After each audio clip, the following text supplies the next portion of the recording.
All right, please welcome now to the Imus in the Morning program, Carl Jeffers, editorial contributor to the Seattle Times, and appears on television and radio all over the country, always, and it's become an iFave. He's in probably Los Angeles. Good morning, Mr. Jeffers. Hey, good morning, Don. Good to be with you today. Are you in L.A.? I am in L.A. this morning. Yes, I am, where we are having some fire problems, so a lot of people are up early this morning out here today. Where's it burning?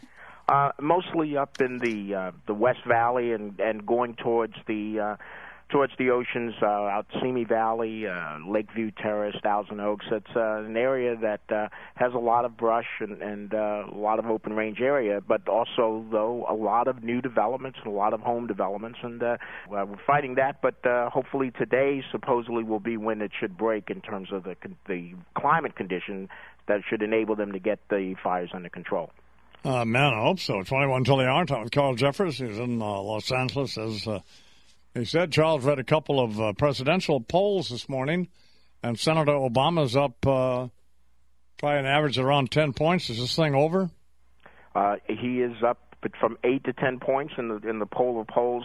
Let's say this. I was thinking about that last night, Don, in terms of when I last appeared on your show was September 12th, which was actually 2 days before this entire race changed. And what happened was that on that Sunday and Monday, which would have been the 14th and 15th, is when the economic crisis really exploded with the AIG bailout announcement and their failure, and the Lehman Brothers failure, and essentially there was a cataclysmic change. And let me say this, and I'll say this as fairly and as candidly, though, as I can. In 2001, 9/11, which we know, and I would acknowledge first of all, that no one, President Bush, no one in the country would want anything to suggest that they wouldn't do anything they could to take back what happened and to not have 9/11 happen. But the reality is 9/11 was a political gift to President Bush. He was coming out of the summer with faith-based initiatives on the top of his political agenda, and that was going nowhere. And he was reading books down to school children in Florida when it happened, and it turned his administration around, and within 6 months, he was at an 80% approval rating, something that had never happened before for any president. So politically, 9/11 was a gift to the president. That's just the reality. Well, by the same analogy, the economic crisis that broke that weekend of September 15th was a political gift to Barack Obama. Going into that weekend, Don, and you and I alluded to some of it when we spoke last, at that time, Obama was behind in the national poll by 1 to 2 points or ahead by no more than 1 point, but McCain was dead even in Michigan. He was 2 points up in Wisconsin. He was ahead in Ohio, and he was 4 points up in Florida, and he was gaining, not losing. And the reason was, at that time, the election was about Obama, and McCain was able to make it a referendum on Obama. And as long as that was the case, he was continuing to move forward. The economic crisis was so severe. And by the way, the economy was really bad before the crisis, but I do not believe it was bad enough for it to have the impact that it did. And even on the race issue, which you and I have talked about many times, I believe that this may strike some as a bit humorous, but in reality, I think it goes to part of the problem, which you showed in your polling about 9 out of 10 people think the country's in the wrong direction. Even if you are thinking of voting based on race, and if race is a factor, I think there are a lot of Americans who simply were saying at the time now and over the last week or two, you know what, yeah, I don't like him, and I'm not comfortable voting for him because he's African American, but, you know, I've lost my house, and I'd lose my job. If this guy can get in there and get my job back, I'll set race aside for 3 or 4 weeks, give him a chance, and then we could deal with that. And that's really where we are now. The economic crisis has changed the political landscape. Now, having said that, you said, is it over?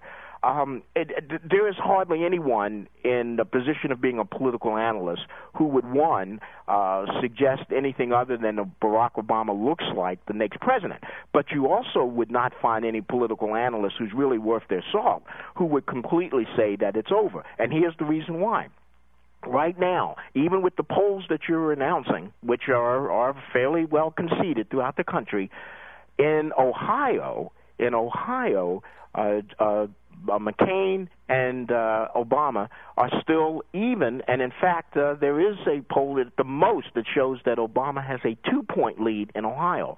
In Virginia, they are still close to even within the margin of error, and in both Ohio and Virginia, the number of voters who are unsure and undecided is larger than the number of voters who now favor Obama by the percentage points. And that means that as you get closer to an election, the more undecided voters there are, the more likely they are to go for the underdog opponent of the other side. And in Florida, it's still close. If McCain can somehow pull out Virginia and Ohio and turn it around in Florida, those are the 3 states he's got to key in on. Then he does have a chance, because if he won those 3 states, it would require Obama to now win all of the states that they are now putting in the toss-up column and moving towards Obama. And remember, all those states, Ohio, Florida, Virginia, are states that George Bush won in 2004. So there is a basis there for McCain to hit hard in those states. And he will have to raise these issues, like the Acorn issue and William Ayers, in a tougher way, but he's got to do it like a campaigner, and he can't be intimidated by the reverse of the race card. John Lewis did it yesterday. I was in the spring saying that it was the race card that the Obama campaign used to paint Bill Clinton as a racist in the Hillary Clinton campaign, and a lot of people will look at me incredulously. Yet the same tactics, which are just politics in terms of raising the Bill Ayers issue, everybody would raise that issue if they were running against an opponent who had that connection. And the Acorn issue is more serious for Obama, and yet now the Obama campaign and John Lewis yesterday said they were getting close to playing with fire, and so they're raising the reverse race card, which is now essentially instigating the press and the media to do their attacking for them, and so Obama doesn't have to do anything. So as much as we talk about race hurting him, the fact is race is still helping him, and that's because in America there's still too many unsensitivities about the race issue, and it is not fair to allow the race side of the issue to be talked about in terms of how it could hurt Obama without talking about why, for the very same reasons, the race issue is also helping Obama. I had to go outside and rotate the tires on my car while you were talking. Could you go over that again?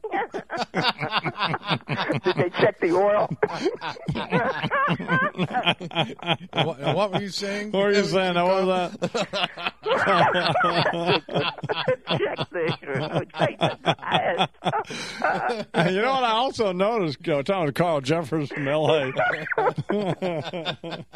I also noticed your radio program is called On Fire. Carl Jeffers, and you out there trying to burn down Southern California. Well, I was born, by the way. I'm not trying to do that. Yeah, I know. All right, baby. I love having you on. Great response, Don. I love that. We love having you on. You're great. Thank you very much. You bet, Don. Look forward to talking with you soon by the election time, for sure. Carl Jeffers here in the Imus Morning Program.